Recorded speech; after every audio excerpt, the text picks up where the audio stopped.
What's up, everyone? Matt here from Down Once More. Uh, just finished episode 5, Endure and Survive of The Last of Us. And so we are going to get into that here in a minute. There will be full spoilers for that episode discussed here, but I'm not going to spoil anything that happens after this point in the games. I want people to be able to enjoy this story for themselves, whether they're watching the show or this show has driven them to go and play the games. I want you to be able to experience the first time on your own. So people, don't be dicks in the comments. Don't spoil shit. Let people enjoy stuff. I was editing last week's episode right after it aired and realized I opened these with such low energy. And I was going to make a point to open it with higher energy this week, and then got on here and realized that show, this fucking fantastic show, just saps any bit of energy that I have week in and week out.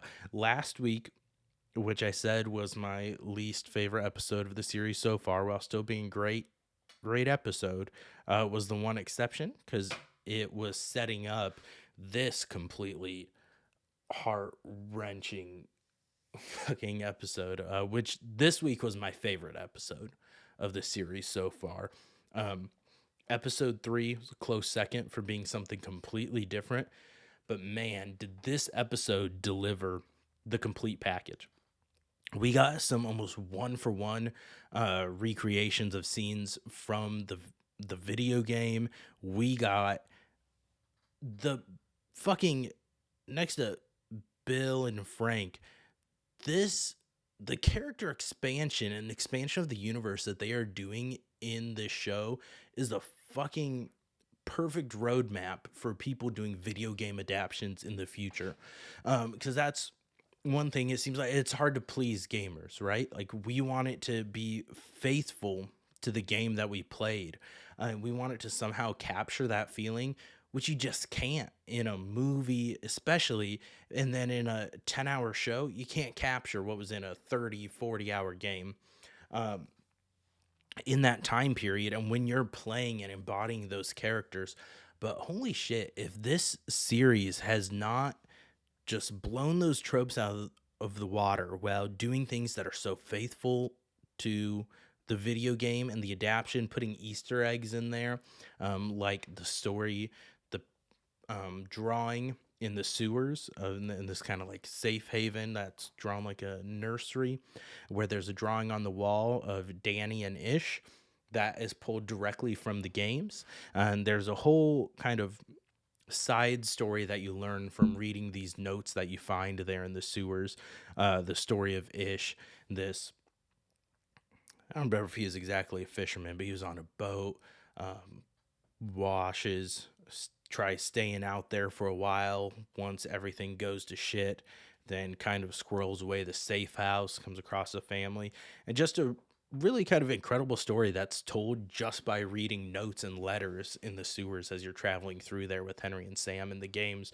So encourage people, first, you should just play this game. Play it on an easy difficulty so you don't get so fucking frustrated at the clickers always rocking your shit in it. Um, but play the story in the game. The story is fantastic. And if not, Google it. The Story of Ish, ISH. It's an interesting story that they included in the game there that Neil Druckmann and his team did, and a nice nod to it that we got in that picture. So they've been doing things like that are nice nods to video game players, and then just expanding these characters. Henry and Sam are ones that you do get to see their personality a little bit as they're traveling with Joel and Ellie. But in the game, they're just two other tourists that are in Pittsburgh. In the game, it's Pittsburgh, not Kansas City. And we don't get a bunch of backstory on them. They're traveling, escaping Pittsburgh. They actually, Henry and Sam leave Joel to fight off the hunters that are coming after him and some of the infected. And Henry, because he needs to save Sam. But then Henry ends up saving Joel and Ellie. They jump in a river, lake, whatever it is. And Ellie can't swim. It's a big thing in the games. And I believe it was referenced in the show that she can't swim either. And so they save them. They travel through these sewers and they go to a town which we get at the end of this week's episode. Um, but we don't learn more about their backstory. There's not a lot going on there. So it seems Sam is not deaf in the games. That was something that they added in here. And man, I just have to give a shout out to Lamar Johnson, who played Henry. I recently had seen him. I knew he looked familiar. He was in the show Your Honor with Bryan Cranston. I binged the first season of that. First season, fantastic. Second season isn't grabbing me yet, but check that out if you haven't. But Lamar Johnson does phenomenal as Henry in this episode. And then Kevon Woodard as Sam. He's 9 years old and he's part of a sixth generation deaf family. His mom was a deaf actor as well, and he is a hockey player in his town of Maryland, Bowie, Maryland. He's kind of big. He says his kind of aspirations are he wants to be the first black deaf hockey player, which is pretty cool. And I thought he absolutely crushed it for this being his first real acting gig. He did so fucking good in this role. And um, in the after the show, they were talking about it how Bella Ramsey and Lamar Johnson they didn't have any ASL experience before and they learned it for the role. And Pedro Pascal saying how quickly they took it up just so they could communicate with and Kevon and then CJ. It's not CJ Perry. I'm gonna blanket. No disrespect, but CJ was the ASL coordinator on set there and worked with Kevon and the crew and everything. And Craig Mazin said at the end of the episode, him and Neil Druckmann were talking, and Neil had said that Craig had called him with the idea of wanting Sam to be deaf as just showing this other aspect of how heavily Sam relied on Henry and that extra layer of protectiveness that Henry felt towards Sam. And Neil said he was almost mad that because he didn't think of that himself for the game because it was so good. Um, and everything with it, their communication, their bond, because Henry and Sam are when we see is kind of the mirror for Joel and Ellie. Henry is that protector of Sam, will do anything for his younger brother, looking out for him, almost like a father figure to him. And that's why their story and then what happens at the end resonates so hard with Joel because he's seeing that and he's seeing those emotions and those feelings start to creep up in him again.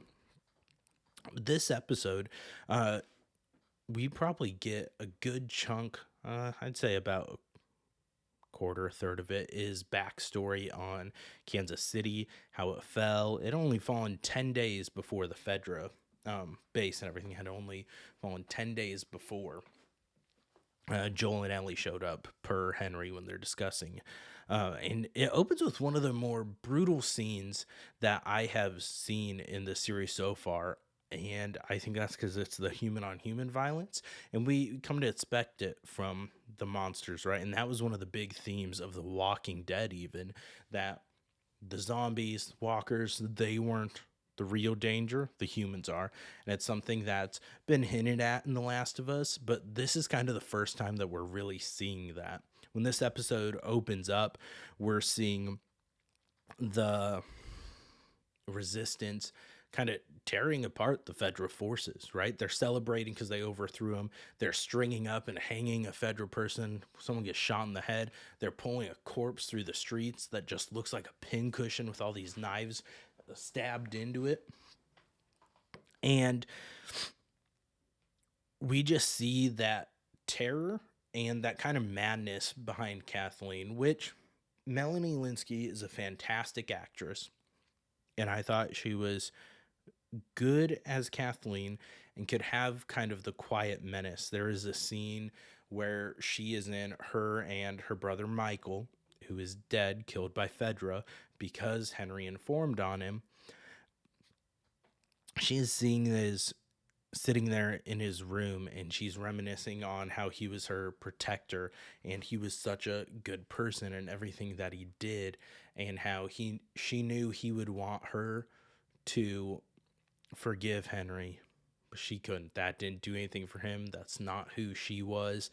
and you just see how kind of hardened and bitter she is there. So I thought she did well in this role. It was an unexpected performance from her. I recommend watching the show Yellow Jackets on Showtime if you haven't already. It is, if you're enjoying The Last of Us, it's a little bit more. I think I mentioned it before on here. It's supernatural, kind of thriller, horror vibes, mystery. It's really good. Season 2 is coming out in a couple months.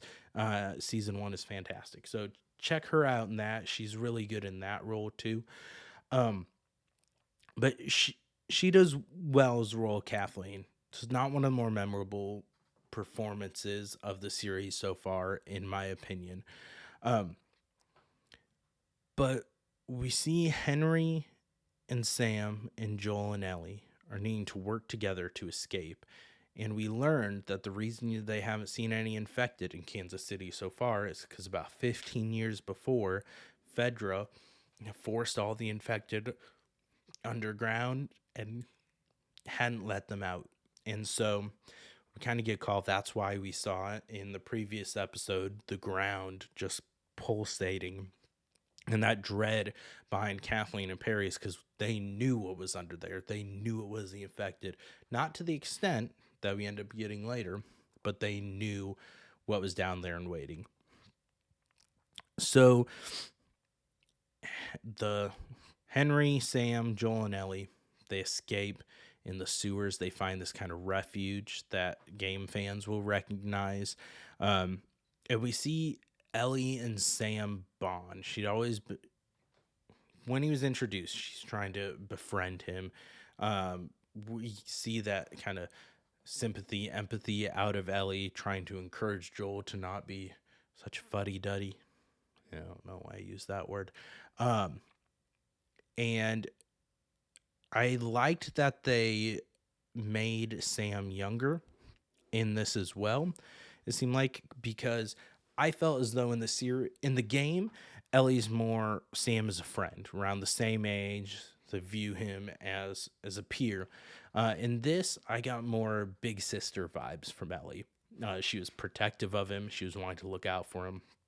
She just wanted to care for him, and make him feel comfortable. They bond over comic books. That the saying in those are endure and survive. Comic books are the ones that you find if you played the game. They're collectibles that you get. Find the comic books for Ellie. So once these four, and my brain is fried after that episode, so I apologize. It's not one of my better recaps. Once the four of them escape the sewers, they enter this town, which game fans instantly will recognize, get kind of a sense of dread. I like that they had it take place at night in the show instead of daytime. I think it allows them to do a bit more from a filming standpoint, and how they light things and make things kind of pop a little bit more in that aspect. However, seeing the hordes of infected in the daytime would have also been really cool. Anyways, they come into this town. There's a sniper in the building. Joel has to flank him, take him out. This is almost a exact scene for scene recreation of the game. And this whole playthrough is awesome. Joel goes up there. It's an old man with a sniper rifle, tries to get him to surrender it. The guy doesn't. Joel has to shoot him. And then we hear Kathleen's voice on the radio telling the guy to keep him there. They're almost there. He yells at everyone to run. Kathleen shows up, and she gets Henry, Sam, and Ellie pinned, and she wants them to come out and surrender. Henry says he will just let the kids go. She refuses because Ellie was with Joel, who took out the other people there in Kansas City, and Sam is with Henry. And she gives a speech about kids die all the time. Maybe Sam was supposed to die. What made him so important, or to think that Sam's life is worth more than anyone else's. And the camera cuts to Joel, and we see his face as he's hearing this speech. And that's where I feel like we kind of see that first recognition kind of clicking on in Joel's mind that, fuck, I'm starting to feel that way towards Ellie. The same way that I did with Sarah and don't want to experience that loss. I'm starting to feel that with Ellie now, that I can't let anything happen to her. I have to take care of her. And I would do anything. It doesn't matter how many people have to die for me to protect her. And Joel didn't want to care like this again. He didn't want to take Ellie in the first place. And so, right as Henry exposes himself, by that I mean surrenders, not anything inappropriate. He tells Ellie to protect Sam and try to get him out of there as he surrenders. Right as Kathleen's about to shoot him, we see their plow vehicle that had been running through cars to get to them just collapses into the ground in the sinkhole, and we just see a massive swarm, not as big as that we saw in season 2 there in Boston, but we see this massive swarm just emerge from the ground, and they're quick, they're terrifying, and they're taking all of the resistance out. And there's clickers, there's standard infected, and then we get our first bloater. It's just as big and as menacing as the game, matches the movement a lot of the game. They're not throwing spores, though. I apologize. It has been a long ass week. It is Friday night. Anyways, we get our first look at the bloater. They're his big menacing berserker, just charging like in the game. They don't have him throwing spores, because again, we're not getting spores in season 1. So I thought the character design and the model design of the bloater was fantastic, almost one-for-one recreation from the show. He just wrecks Perry. And so we see Kathleen corners Henry again, right as they're almost to the house, and pulls a pistol on him, and then a clicker just takes her out, starts tearing her up. Joel, Ellie, Henry, Sam, they escape. They're parked up in a hotel, and Joel and Henry are talking, and you can see that Joel's kind of getting some more sympathy, empathy, and some respect for Henry and everything that he did. And he offers for them to come to Wyoming with him and Ellie. And Henry accepts. We have Sam and Ellie sitting on beds in a spare room talking, going back and forth, reading a comic book. And they start having this conversation via Sam's carrying a pad that he writes on, and they pass it back and forth. He's talking to Ellie about being scared, and if she's ever scared. She says she's scared all the time of scorpions. And a lot of this dialogue is pulled from the games too. And Sam asks her, if you become a monster, are you still you inside? And hands the pad to her, and then lifts up his pant leg and shows where he has a bite, and the infection is spreading. Those tendrils are creeping up his skin. And you see that Ellie's racked concerned. She shows him her scar from where she was and said that her blood is medicine. She cuts her hand and puts it on his leg on the infection to try to... It's unclear if she thinks this is actually going to help or if she's just trying to reassure him in this moment. And he writes a note to her and asks her if she'll stay awake with him all night. And I tell you what, this whole scene, especially knowing what was coming from the games, and while they've made some changes from the games, like giving Bill a happier ending. I didn't think they were doing that here because of the importance of that moment in the story and building Joel's realization of what he may have to go through again with a kid and with caring. And so I I was tearing up multiple points in this episode. Just all the conversations when Henry reveals the reason that he gave up Kathleen's brother was because Sam had leukemia and the medicine was scarce and Fedra was hoarding it and they needed him to give up someone big.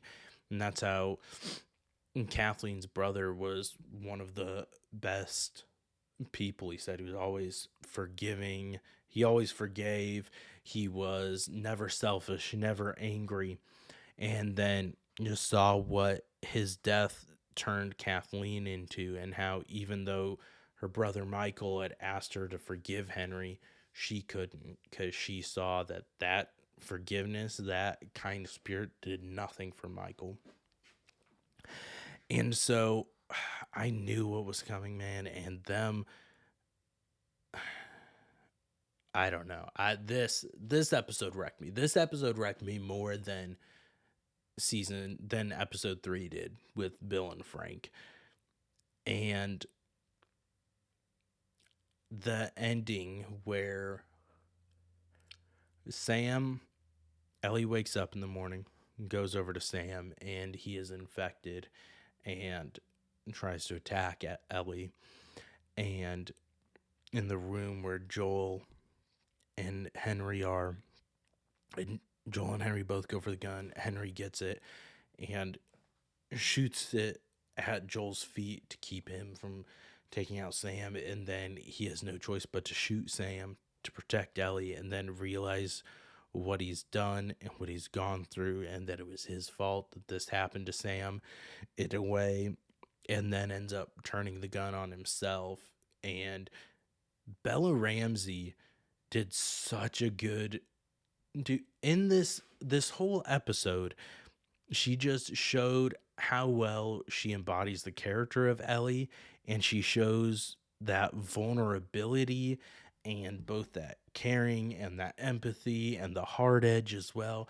And Bella Ramsey absolutely crushed this. And if anyone was doubting her as Ellie before, this series has put any of that to bed. Um, but then when Joel and Ellie, they're digging graves and burying Henry and Sam, and Ellie takes Sam's notepad and she just writes "I'm sorry" and leaves on the grave, and Joel sees that, and that's another moment where the camera pans to his face as Ellie's walking away, and you just see that realization and kind of the terror on his face, Craig Mazin said in the after show, of him caring again, and that this could be how their story ends too. So, such a strong episode. And the preview for next week looks like we're getting the Joel and Tommy reunion. They're getting to Wyoming. So there's not a ton of episodes left. This was officially the hump of the series because we're 9 episode series. So this was officially the midway point, and it absolutely knocked it out of the park. So I scatterbrained. I don't have a ton more to add to that, except Lamar Johnson and Kevon Woodard crushed it in this episode. Bella Ramsey crushed it. Pedro Pascal crushed it as always. And this creative team is absolutely fantastic. I have complete faith in them that they are going to crush this season and season 2 coming out. I also don't realize why I use crush all the time. I just realized that. But if you watched along with me, thank you for sticking with me to the end. I apologize, this was not one of my best ones. So I think we're gonna get better as the season goes. This is my first time doing weekly recaps of a show, and I think maybe recording it directly after is a bad idea when I got all the emotions and shit just flowing through me. So, if you like this, make sure you subscribe, like the video, comment below, give us your thoughts on this episode. Did you like the changes from the game? Did you not? And then on the channel, we have coming up on Wednesday, the 15th. It will be a mini episode of me hitting some key points. Rayleigh and I, my co-host, did some notes this last time. We picked our 3 dream guests for the podcast in a perfect world, and went through where we talk about, so just have a minute to talk about 3 random facts. We went through that as well. Just realized that's 3 things.